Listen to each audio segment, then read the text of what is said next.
Hello and welcome to episode 119 of the Yoga Live podcast. I'm your host, Kevin, and this podcast is brought to you by my platform, Movement and Meditation with Me, online on demand. You can sign up, a monthly subscription, you get a week's free for movement classes. So not just your traditional stretching, like we do a lot in asana practice or yoga practice, but also I am adding now hybrid classes, things like HIIT, high intensity interval training with yoga, to keep things fresh for your mind and also for your body.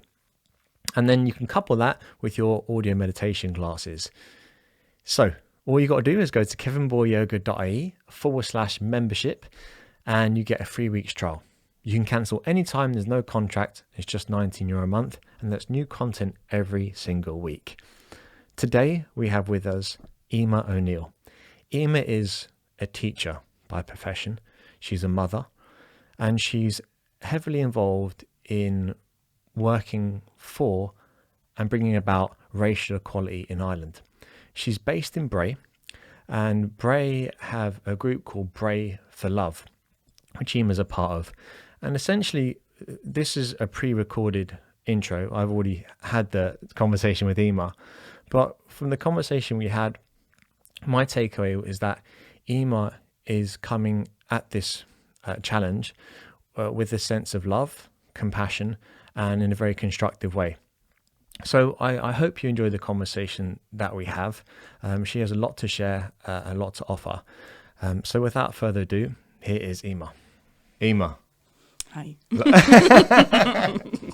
Lovely to meet you. Lovely to meet you too. You've been so busy. Oh, it's been mental. Where have you come from this week? You were at Ryan Tubridy, yeah. I was on the Ryan Tubridy show last week. He invited me in to kind of talk a little bit about the graffiti that's been going up all around my hometown in Bray. So that was brilliant to meet with him and share. And gosh, the response from that was unbelievable. I'd say I probably received about 1,000 messages of support and solidarity and just absolute outrage and disgust, you know. So it was really amazing. Like, one of the things I would always say throughout my life is when certain situations occur, the way that my body and mind can handle it depends on the support systems that are usually around me at that time. And I think, honestly, due to like the amount of people that reached out to me, that incident in my life was easy to move forward from, because there was so much more support. It just completely outweighed and erased that negative incident. You know what I mean? Yeah. And so I don't know if people really realize how important and amazing it is when they support somebody. Just that little message of, do you know, I think I'll just message her and just say, I'm thinking of you, and they are not my voice. That is not, you know, who I am. I do not support that. And we're here for you. Or even just a hi, hope you're doing well.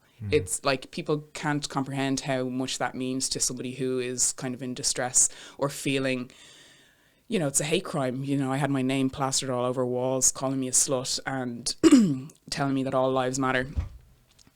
So in order for me to be able to digest and deal with that and not feel like that everybody feels that way about me, it was just so amazing to have all that support from people all over Ireland, and even, you know, far and wide. Even I got messages from Sydney, from the US, all over Europe. Like, really, it was amazing. Because you started, well, you're part of Brave for Love. What's the hope in that movement? So Brave for Love actually campaign came out of a group that I started a couple of months ago called Speak. So it basically was a bunch of people that we all had the same kind of concept in mind, that, you know, stamp out racism, educate people, help people with unlearning, help people to work towards allyship. And to be honest, you know, I have some amazing people on that team. You know, I have some counsellors, and they're from, you know, different Fianna Fáil, Fine Gael, but there's no political, you know, push or interference at all, other than obviously if they have good contacts, that's even better, you know. But it's just a group of people that want to make some change here in Ireland. And one of the members of the group came up with the idea for Bray for Love, and that it would be a campaign to promote love in Bray as opposed to hate, which is, you know, there's been a lot of homophobic, misogynist and racist graffiti that has sprouted since the murder of George Floyd, and since people in Bray like myself and Erica Doyle, a counsellor, started speaking out about it. So she had an article in the Bray People, and after that her name went up on a building up in Little that, you know, Erica Doyle does not speak for us, all lives matter, Irish lives matter. And then when I put in an article to try and just explain the meaning of all lives matter and what that actually means, the response about 4 days later was my name on one of the busiest roads in Bray, plastered on a wall. I got a message on Instagram from the owner of the wall saying, "Your name is all over my wall. What's going on?" So I said, "Where do you live?" And I went down and saw Emer O'Neill, "Slut, all lives matter, shut the fuck up." And then, you know, so many people rallied together. My Bray for Love group, you know, rallied together, and some of the, you know, Bray Tidy Town, they rallied together, and a few other councillors rallied together and painted over some of the other ones that popped up after that. So there was 3 other areas. So there was another, pretty much the exact same statement on another estate, and then on the back of the wall in Shoreline, a gym, and then on the tennis club. And the one, I suppose, in Shoreline, that morning I had actually been at my son's football training, so I was sitting like not even 100 meters away from where that writing was, and I didn't even know it was there. It was only when I had left training I rang the guards to report the other writing that was down on one of the estates, and they said, "Oh, have you seen the one up in Shoreline?" I said, "No, I have not." And I'd literally just left that area, so I drove back, and sure enough, in big massive writing, the same thing, you know, calling me a slut and telling me that all lives matter. So, you know, the Bray for Love campaign, so what we've done is try and kind of go around to shops and businesses and reach out to just the community. So we have like badges and stickers and car tags and stuff like that, just to show your support. And just the main idea is to show these bullies or people that are out there, you know, putting all this negative stuff around, that you're the minority, actually. Mm-hmm. So we would hope that, you know, the majority of Bray people will have this sticker on their car, and that businesses will support and have it in the window. It's just their way. It's another way, because you can say that you're, you know, not racist. I'm not racist. I'm not a racist. But are you like vocally anti-racist? So with that sticker, you know, without you even having to say anything, you're just boom. I am not for, you know, all of this stuff that's going around in Bray, and I am being vocally anti-racist. You said a really important word there, which is bullies. I think that, and this is not news to anyone, but this is actually highlighted to me last week when I was watching The Social Dilemma, which is a new Netflix documentary, and it talks about how we've dehumanized people through social media. So we see a figure and we don't realize the person behind that, because you never met them. Yeah. We don't see them as a very complex individual. And instead, what we do is, whether it's on a wall or social media, we decide to publicly shame them and then bully them. Yeah. And firstly, that is not going to solve anything. All it does is create, you could say, tribalism, because they think they're fighting some sort of war. Yeah. But they're not. What they're doing is they're not understanding where you're coming from and what you're saying. What do you think is the way forward, as well as, actually, before we talk about that, I want, because before we met today, I seen that you were at a protest for cyberbullying, and I've just had a little girl, Eve, right? You got a little girl, and you know, your little girl's only a few months old. And I'm already worried about what might happen to her going forward in terms of her life. Like, what's going to happen to her when she's 16, 17 and starts going out. And then I read about the Coco's Law. Yes. So to anyone who doesn't know, Coco's Law, I'm not sure if it's been passed yet or not. It has not. Okay, but essentially Coco was a girl who was very fun-loving, but essentially she took her own life because she was she was bullied. Physically, she was her friends or friends in inverted commas put cigarettes out on her, and it would essentially it would mock her publicly, and she took her own life, right? And I think to myself, I on social media, I haven't put any pictures of Eve's face because I don't want, not just yet, but I don't want to. And I don't want to be on my phone too much when I'm with her because I feel like that becomes the focus. And then also, when she starts going on social media, I was speaking to someone recently saying that young girls are getting cosmetic surgery to look like filters, so that they look better for Snapchat or whatever the filters are. So, and then they come online and that opens stuff up for criticism, and they can't see when you get criticised, like you've been criticised, the hurt that caused the person itself. So I think some of it, social media has to blame a little bit, but what do you think the way forward is, as well as I think the badges is great. I've seen you had a badge. I have a badge. I brought one for you too. Yay! Thank you. As well as that, what do you think the way forward is? Because you have a voice, people listen to you. What else could we be doing to bring people together?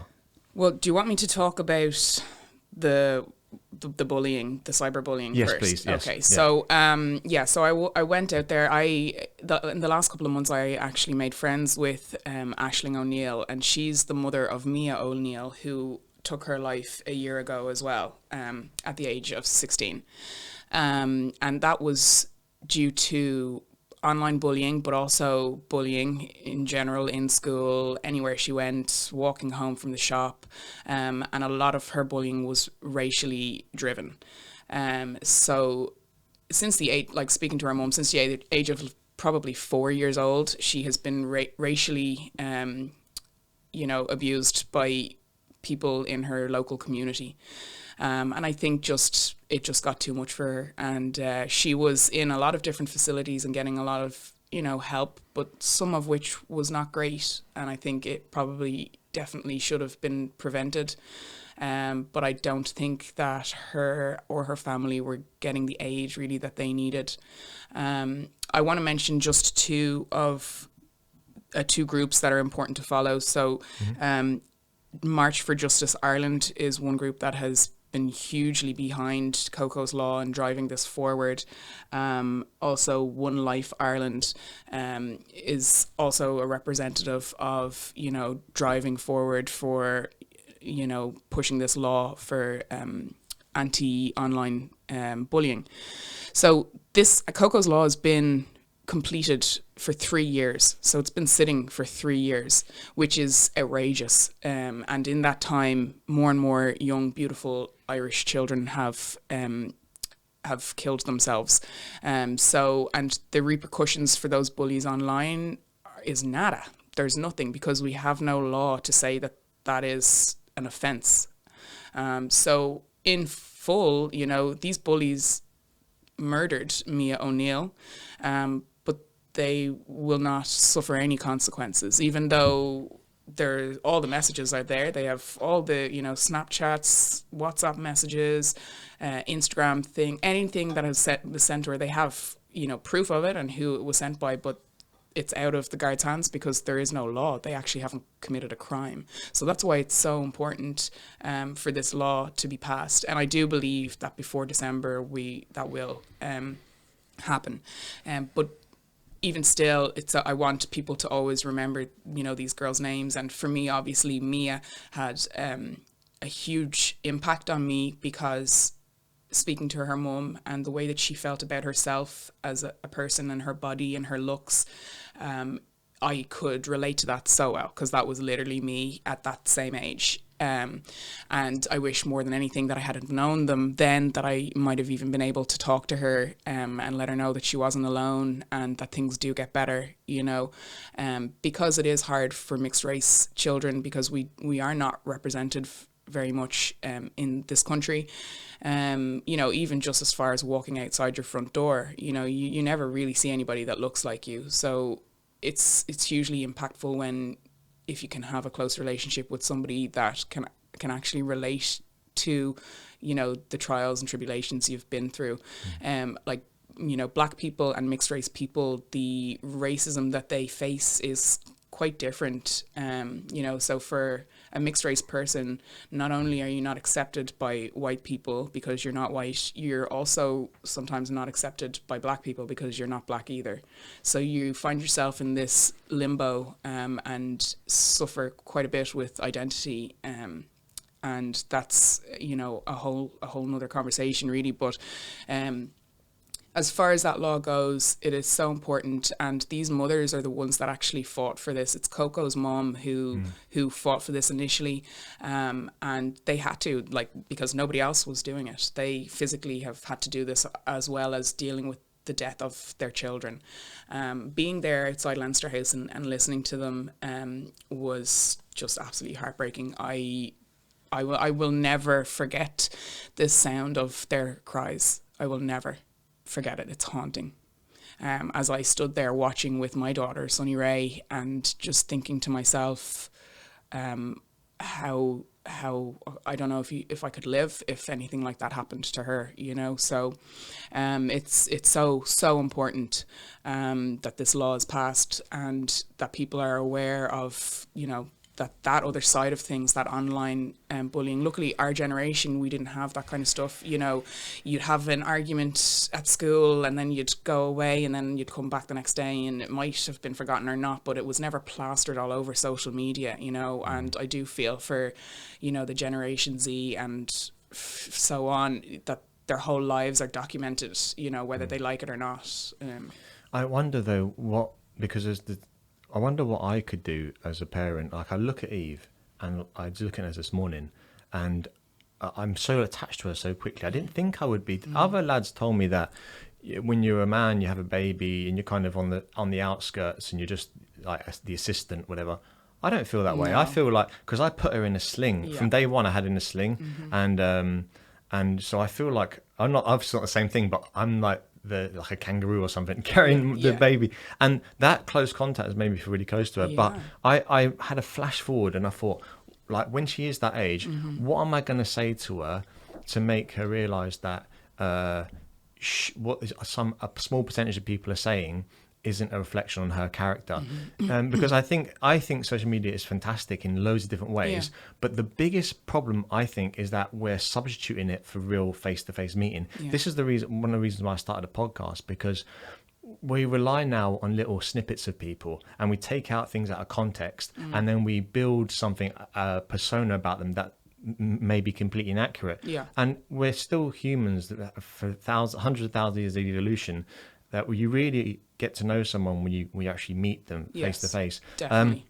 So just on Coco's Law though, and I don't want to delve too much into this because I'm not a psychologist and I don't maybe know how to address this, but I think it is great having a law. I think that's so important because it shows, I think they're suggesting like 6 to 7 years imprisonment. Yeah, correct.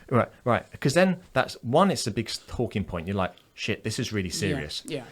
But how much of a deterrent is that going to be? This is what I'm wondering. It's a bit like countries that have the death penalty. The murder rates don't necessarily always go down, or other crimes. What I'm wondering is, like, how do you equip a child to deal with that? And not like I'm asking you for direct parenting advice. Well, but can you tell me have you thought about that? So. Especially in your experience growing up, you said that what you faced. Yeah. And so for me, I have all of your concerns, but then I also have the concerns of the fact that my son is Black. So that's another load to carry as well. So the way I kind of look at it and have talked with friends at length is it's like this triad. So you have school. These are the things that impact kids and influence them and develop them to be the people that they become. So you have school, which is hugely influential. They actually spend more time at school than they do at home with you. You've got media, and then you've got family, home life. So these three things, in my kind of experience are what generally will shape a person to be who they are. And it depends on the learning that takes place between these three things as to whether or not a child kind of develops those capabilities to be able to be strong enough to handle, you know, certain situations, depending on the support at home and how they've been brought up and what, you know, characteristics and ethics are so in the home. But then if they're not getting that at home, are they getting it at school? And if they're not getting it at school, then they're looking to social media, movies, TVs, influencers to teach them how to be a human. So as a parent, I think it's very important that we're looking at those three aspects. So how is their school life? Are they being nurtured? Are they in a good environment? Are they happy in school? Are they learning? When they're on social media, are they looking at positive, you know, influences? The content that they're open to, and then obviously that you're doing your job at home, that you're, you know, encouraging your child to be confident, to love themselves for who they are, not because of what they look like or necessarily their abilities. And I mean, it's so much easier said than done, obviously, but at the end of the day, as parents, that's all we can do, because ultimately our kids are going to develop themselves the way they want to and become the humans that they are. But if we can kind of manage these three aspects of their life, you know, and then obviously friends are, you know, in there, but that kind of goes with the school kind of. But, you know, a lot of these girls, let's say that committed suicide, had really nice friend circles and they were very bubbly girls and very happy. But it just sometimes doesn't take much, you know. For them it was, I can't say doesn't take much, they went through years of abuse, you know, and it finally just took its toll on them, you know. I mean, at the end of the day, we can only do as much as we can as parents to let them know that they're loved and that whatever issues they're facing, that they will eventually pass. But, you know, when you have mental health issues in the mix as well, you know, and I am sure that those three girls regretted possibly instantly that they had done that. But at that moment in time in their life, they were in so much pain that they just wanted it to stop, you know. But it gives you the realization of the humans that are out there, the vile humans that are out there. And I think once you let your mind realize that there are so many evil people out there, that it shouldn't shock you when certain bad things happen to you. And this is something that I think I've kind of learned over the years. I don't let things shock me. I don't let them permeate my soul anymore. In a way, you know, people that were racist to me or bullied me have prepared me my entire life for this moment in time, because, you know, a lot of people are like, you must be absolutely devastated and heartbroken seeing your name like that just around the corner from your house. And I said, I mean, I am, but all I can feel is sorrow for those people that did that, because I would love to meet with them and I'd love them to talk to me and get to know me and try and have a chat. I don't feel like I will change their point of view. I probably won't, but I would like them to see the human behind the writing, and chat with them and remind them that I actually grew up in this town the same as they did. I went to the same schools, I ate the same type of food, I've lived pretty much the same life as them, except that I'm a person of colour, you know. And I think just even having those conversations can help, but it's a tough one, you know. It's all about really resilience and building that over the years. You know, luckily I had sports, and I think without sports I wouldn't be the person I am. You know, in first year, there was drugs around me. There was a lot of drinking. You know, I could have easily gone one way or another. But because I had sport and I was so passionate about it, and it gave back to me, it gave love back to me, it made me feel good about myself. That prevented me from kind of going that road at all. And that's why I would also urge, you know, for parents with kids to really try and cultivate some love for something, whether it's art, music, sport, you know, that they have something that's theirs. So in times of pain, their outlets, they have a positive outlet, you know, because I do, as a teacher, you know, I come across a lot of kids and they self-harm. And that's been a huge thing for kids, as they're the newfound kind of outlet for pain. But funnily enough, if, let's say, you like to draw, drawing and taking that time can actually regulate your body again to a point where you no longer feel like you want to hurt yourself. But it's about that mind frame and realizing that you're in that mindset that you need to rein yourself in and try and do something positive, you know, instead of negative. Because in general, when we're feeling bad, we tend to do negative things on top of the negative feelings we already have, you know. So like, I'm feeling terrible, I'm going to go and get a bottle of wine now and I'm going to drink myself silly, and then I'm going to wake up tomorrow and not only will the problem still be there, but now I've banging headache.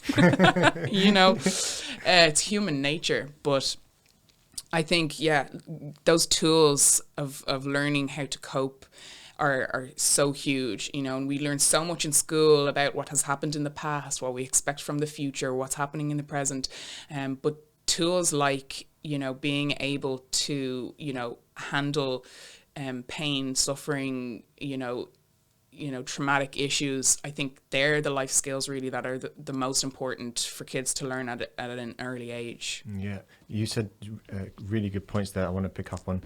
The first one is there is a severe lack of compassion, and generally speaking, and I don't mean to be shitting on social media all the time, but in social media, but and what you said there was almost like I don't know if you're religious, but it was like almost like what Jesus would say. It's very Christian of you to say that, like love your neighbor, love your enemy, or have compassion for your enemy, or at least if you can't love them, and then try to understand, because you know, an eye for an eye leaves everyone blind. And if you were to go, it's weird. I've got like quite religious since I knew I was going to become a dad. I think because I'm like, you know, Jesus is like, as Ricky Gervais says, Jesus is like the kind of invisible babysitter. Yeah, right. No, God is watching. So I'm going to go out, but God is watching you. God, it's all you now. Okay, I'm going for a nap. Exactly. But with that, it can be so tempting when someone does you wrong to want to retaliate. And it takes more guts, more character to try to understand where they're coming from. And what you'll find, and I looked at this guy online.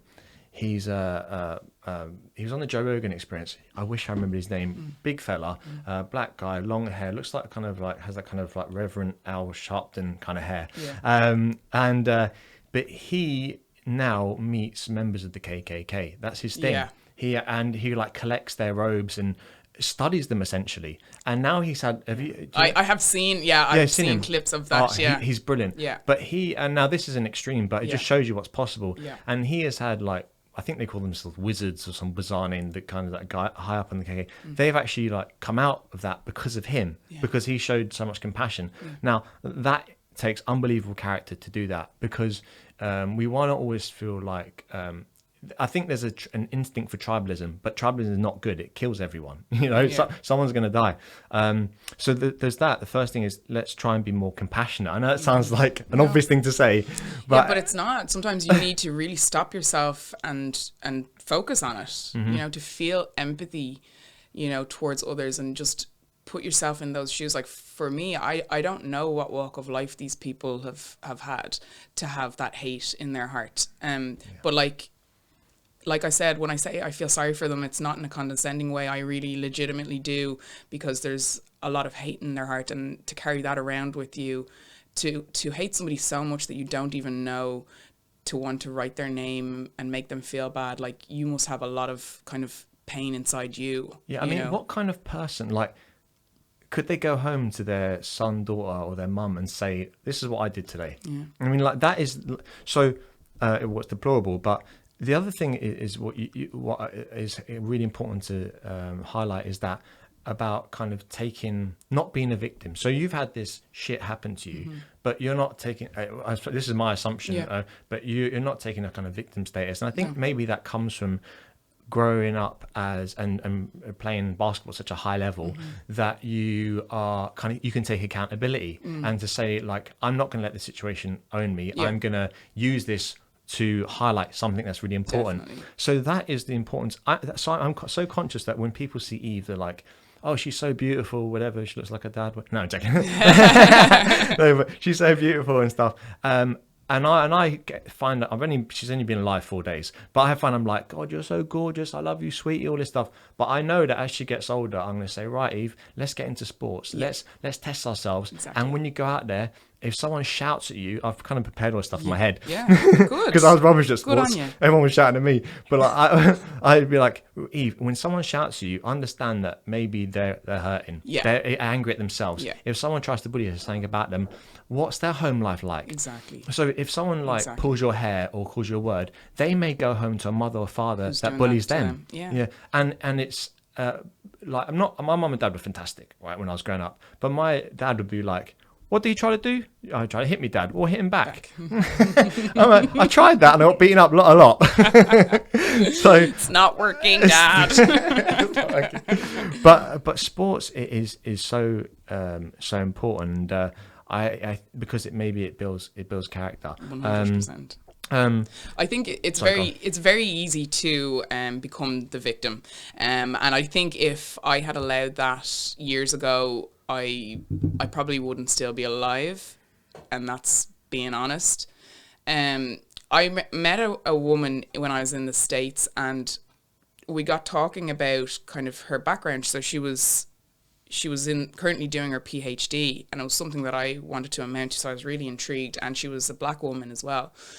And I asked her, like, how did she come about that, and how did she get to this point in her life? And she said, well, I grew up in a really low socioeconomic area. We, a lot of the time, didn't have food. And when I'd come home, let's say, to try and do homework, the electricity bill might not have been paid, so we wouldn't even have lights. So I'm thinking to myself, wow. And then what, And she said, well, I mean, as I got older, this was the one thing that I was able to be in control of. Like, I couldn't be in control of what my parents were doing. They were, alcoholics and drug addicts. But I was in control of she said this, or you? She said this to me, yeah. But I'm in control every day when I'm at school as to whether or not I want to learn or not. And I could use my home life as an excuse not to learn. But she said her mind told her that, she can amount to something great if she does what she's supposed to do, let's say academically, and she can choose to be burdened and let her home life pull her down, or she can build a bridge and get over it. Now, I was like, oh, that sounds really easy, but realistically, and she said, okay, I understand that sounds, ridiculous, build a bridge and get over it. But this is coming from a woman now who, there was a lot of pain there. There was a lot of things that happened to her as a child that should not have happened to her as a child. But this is what she's saying to me. Basically, she said, if I was to let all of that, my past, take over my body and my soul and my heart and my mind, I would not have been able to be the person I am now. So what I decided to do was make it really simple. I'm going to make this simple. What has happened to me is in my past, and now I'm going to build a bridge with my own two hands, and I'm going to go right over that bridge. And it really resonated with me so much. Like, I've never forgotten that conversation, because when people say, yeah, well, that sounds so simple, but what if you've been through this trauma, that trauma? No, but it's up to you in your own mind to make it that simple, if that's what you want. And I suppose for me, it was like a life lesson that day, that I can dwell on my past. I can dwell on the fact that I was raised in a single parent family, that we did struggle, that I, went through a lot of racial abuse my whole life, that I've had multiple injuries. I had career-ending injuries, that, to name just a few things, let's say, that have happened. I can just dwell on those things, or I can just build a bridge and get over it and try and do the best that I can do for myself and my future, and now my family. Mm-hmm. And I don't want to have hate in my heart because I think life is super hard anyway. The last thing I need is for that to be sucking my energy. I might for a split second feel anger and feel hate, but ultimately I let go of that because it's going to do me more harm than it is good. Mm-hmm. And in fact, I'm allowing those bullies and that to control my life, my mind, and my future. Mm-hmm. And I'm giving them exactly what it is that they want. Mm-hmm. So, like I said, my life growing up to this point has prepared me to be able to handle, the abuse that I've gotten, let's say, in social media. I've gotten, some really nasty messages. And even in response to the Ryan Tubridy show, the Independent, I think, put an article the next day, and it was on Facebook, and underneath, like, some of the comments, like, it will blow your mind. Things like, well, the N-word, well, that's because you're listening to too much rap music. Why do black people use the N-word but white people can't? The fact that your son wants to be white, that's racist. My daughter has red hair and she's constantly, called a ginger, so she goes through it and she just gets over it. Not the same thing. Not the same thing. So reading those... That's not empathy, by the way, people, if you're thinking that's not compassion. Like, reading some of those comments, like, it really hurt. Oh, the other one was like, she just wants to get famous. She's using this, to further her life or her career. I'm a teacher, by the way, guys. Yes, so this isn't going to further my teaching career. Thanks very much. And also that I'm bringing it on myself. Mm. If you don't want to have to deal with this abuse, then shut up, stay quiet, and go back into your house. But that's the whole point. Yeah, no, see, unfortunately, like, I won't be silenced like that. I've been quiet way too long. I've always been afraid to speak out about racism and the things that I've been through because I knew people didn't really want to listen and they didn't really care. And that's the God honest truth. And I felt like the responses, let's say, to that Independent article were going to be just very similar, and then I would just end up feeling even worse about myself because I've put myself out there being vulnerable. So it was a huge chance I took initially to even do my first video. And I slept on it for a while because I just wasn't sure. I had just had a baby. I think she was like 2 weeks old. And, my husband said, are you sure you're ready to take on what could happen when you post this? And I said, no, I'm not actually sure. So I didn't post it for quite a few days. And then I decided, you know what, if not now, then when? Mm. And I have to do this for me, and I'm ready to take whatever comes along with it. Mm. And I'm so glad that I did. And I never thought for 1 minute that it would, snowball into what it has, and that I would touch so many people and influence, the way that they initially may have thought that there is no racism in Ireland, and now are like, wow, how have I been so blind to it? But once you see it, you can't unsee it. This is the thing. Once you see the subtle racism that goes around in your family circle, your friends, your community, once you see it, you can't unsee it. It's as simple as you're shopping in Tesco and you go over where all the magazines are and you just take just a look. Is there even one single person of colour on the front of any of these magazines? There's about 50 magazines there. Not one. Or if there is one, why is there 1 to 49 other white faces that you see? Mm-hmm. That's not equality. But that's just something really minor. But, a person who is white might think that just, like, get over it. Like, what's the big deal? So you don't see yourself on a magazine cover. But the thing is, you do. You don't think it's a problem because you do. You've grown up with it. You always do, and you always will see yourself reflected. So of course it's not a problem to you. And that is white privilege, that if something is not affecting me personally, then it's not an issue.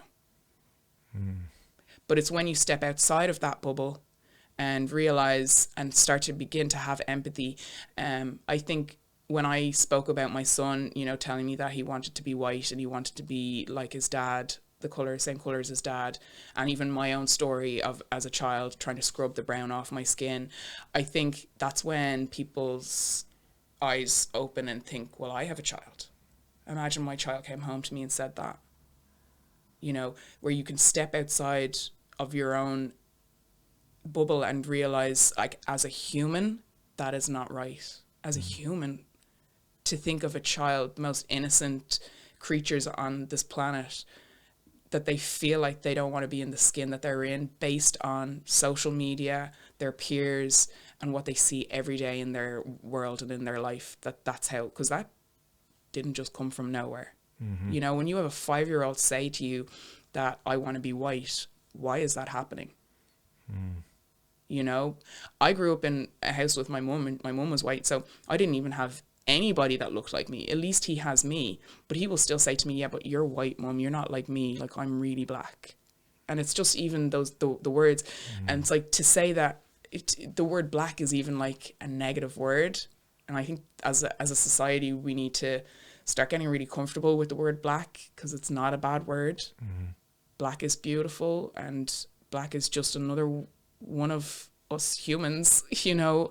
Yeah, representation is really important. Like, I went to, 2 weeks ago I was in the cinema watching Tenet, the new Christopher Nolan movie, and the lead guy is black. He's whilst I was watching it, the week before that we watched Superman, and Superman, white skin, blue eyes, black hair. Christopher Reeve, the 1978 one, and I remember as a kid watching Superman. And I was like, he's kind of like me, you know, like, and I was looking at his like body and, you know, the way he's behaving. I'm thinking, that's the way to be a man. You know, you got to be the hero and swoop in and say the right thing, always tell the truth and all that stuff.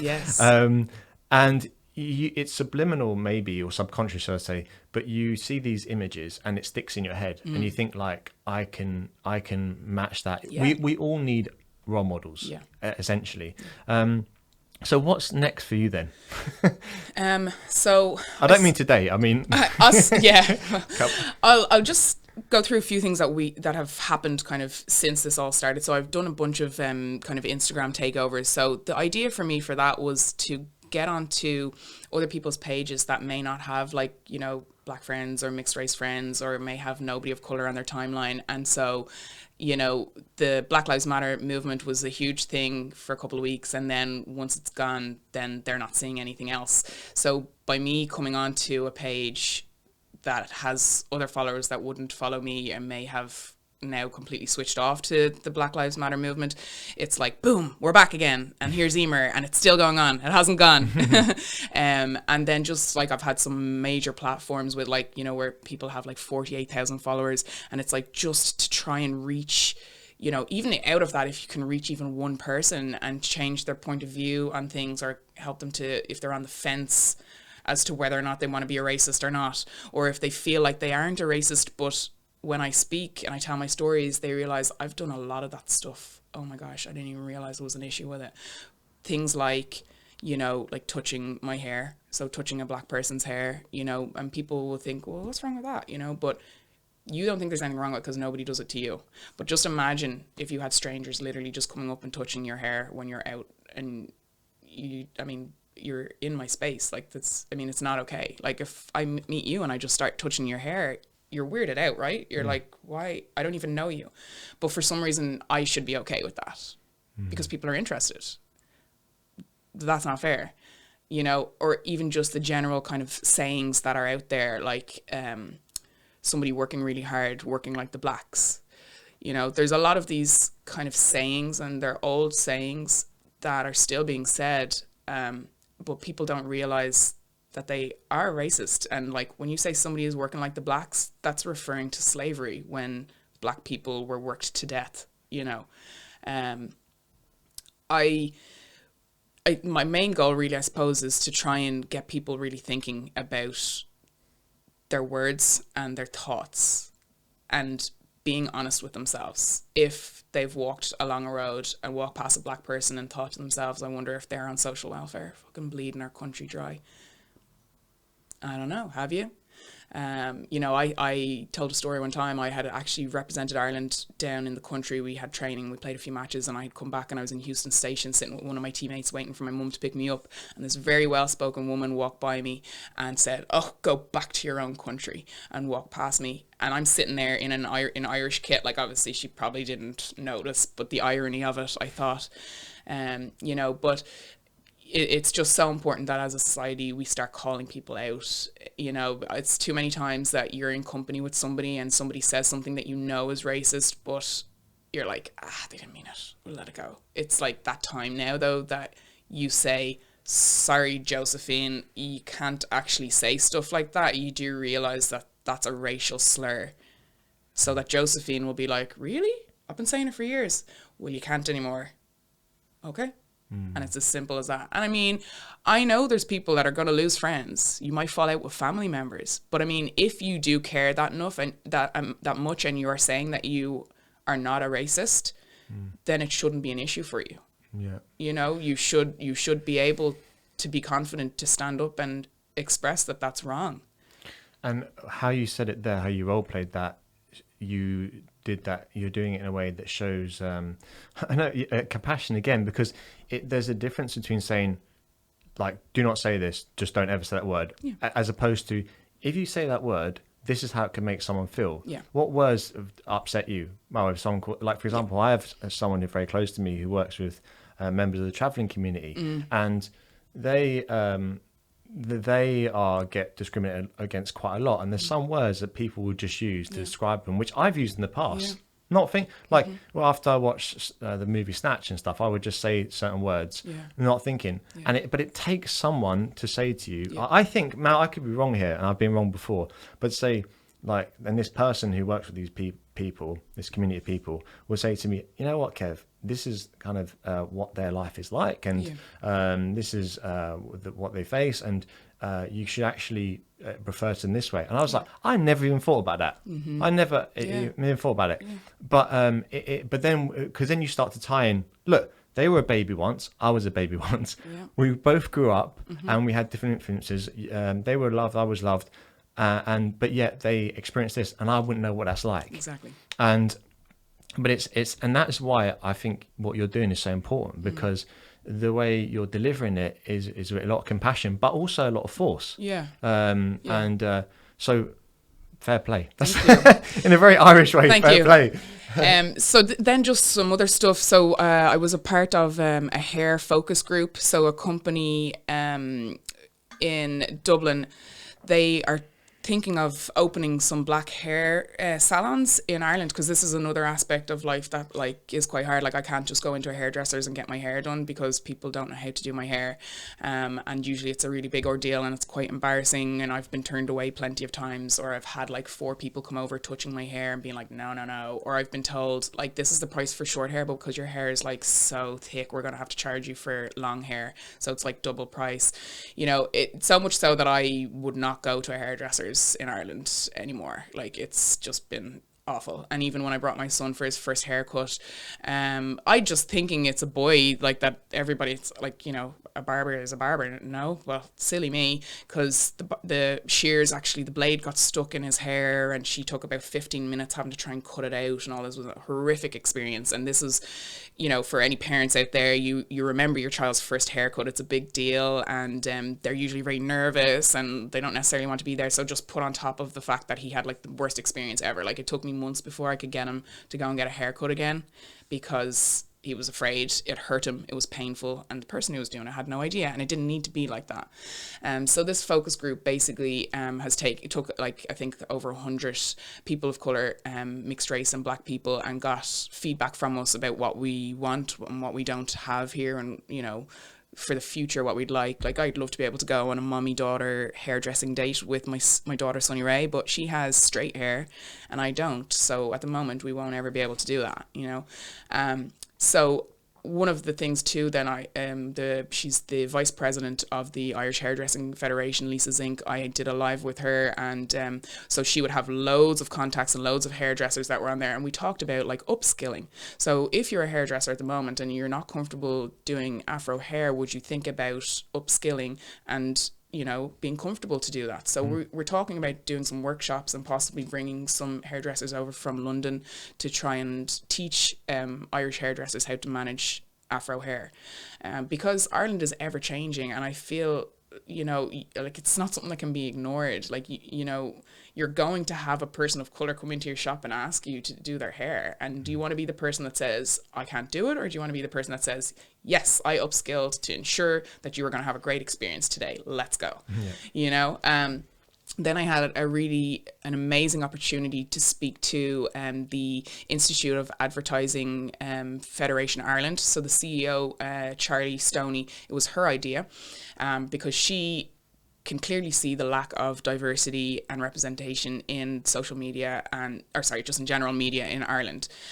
So 3 of us were selected to be able to speak to, there was about 65 different businesses, like Google was there, and like advertising companies, to express to them what it was like to grow up in a country where I never saw myself, let's say, represented, and what it's like also as a model to never get jobs because you're just not what we're looking for.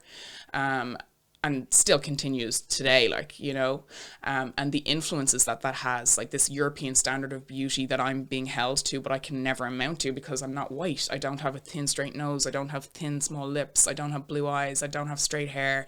I can't measure up to all these things that are being bombarded at me on a daily basis. And that hurts. That's hard. I've wanted my whole life to be white and to have straight hair. It's only in latter years that I really just fell in love with myself and my natural hair and wanted to make sure that I could help other people to try and feel that way about themselves too. As far as the results from that, there's nothing yet, but that was only recent. So what I'm hoping is that it has sparked something in them to start now, because like I said, once you see it, you can't unsee it. So probably when they're listening, they're thinking, what are you even talking about? But now in their day-to-day business, they're looking maybe around their office and they're like, wow, everybody in here is white. Why did I throw that CV out from Mohammed Ogilvy? Did I look at that name and say, nah, next, even though he was really qualified? But just to plant that little seed in people's minds, that because subconsciously, like we've been brainwashed to believe that being white and having those white features is beautiful and that's the way everyone should be, and it's about unlearning that systematic racism that we've grown up with and trying to have your own mind and realization of like, okay, wow, the world is not equal at all, even just with something as simple as somebody's color. Even people in that are black in the media are told to straighten their hair and maybe possibly bleach their skin and try and tone down the Africanness, So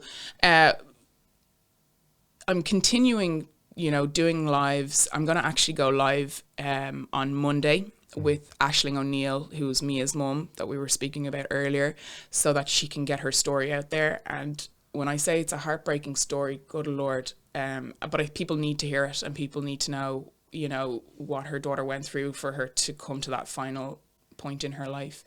And I'm in the process of trying to put together a talk, basically. So I'm going to start in Bray and I'm going to do all the schools in Bray first. Just a little hour chat, nothing major. I'm not going to call it a workshop because it's not a workshop. I just want to go in and I want to talk to the kids and talk to them about some of my experiences, hear from some of them if they're willing to share, help them understand what racism is and where to spot it, and what to do about it, not to be a bystander, because in school they're taught all the time about not being a bystander when it comes to bullying, because you're just as bad as the bully.